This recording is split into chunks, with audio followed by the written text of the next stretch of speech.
So she's trying to say that, or he is trying to say that just because the Bible doesn't actually mention the Trinity, because in my previous video, me and another gentleman showed where the idea of 1 John 5:7 was added to the Bible, which is your basis for your Trinity, was something that wasn't added for centuries after Christianity started. And one of their thought processes is the fact that the rapture was never mentioned in the Bible, but yet they believe in the rapture. Here's the thing.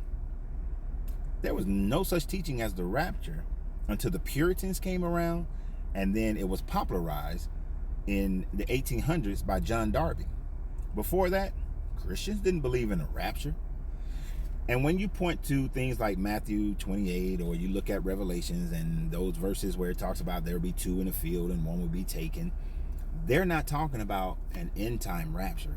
What they're talking about is the fact that they believed that Nero was going to come back and retake the Roman Empire. And when he did, he was going to kill and take all the Christians. They thought that this would happen in their lifetimes. Within the time frame of Paul, they thought that they would end. Why? Because your Jesus said this generation shall not pass. Now, once Paul passed away and John and all of them, they had to come up with something else to justify the fact that they know that they was wrong, that Nero didn't return. Because when you look at the beast and the name of the beast, and the number 666 in the Greek and 616 in the Latin, it equals the name of Nero. It does not equal any other Antichrist name. And I know y'all have applied it to Ronald Reagan and all these other people, because every generation has their Antichrist, and every generation of Christian is trying to say that they are living in the end times. But you're not. You're not. There's never going to be this rapture to which you speak of, because it's an invented doctrine to try to explain away why your Jesus lied. Yes, Jesus lied by saying that this generation will not pass, because guess what? The generation passed. He said that there will be those who will not die in that generation.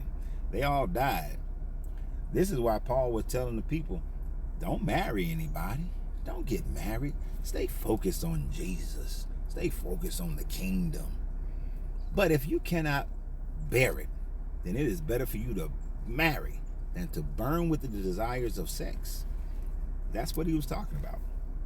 But y'all don't want to go there. Y'all don't want to accept that, because it goes against your doctrine. And if you go against your doctrine, then you have to question your entire religion and why you believe it. And maybe you should. But you have a great day. And remember always, you got to free yourself to be yourself, because your greatness is non-negotiable. Good journey, good vibrations.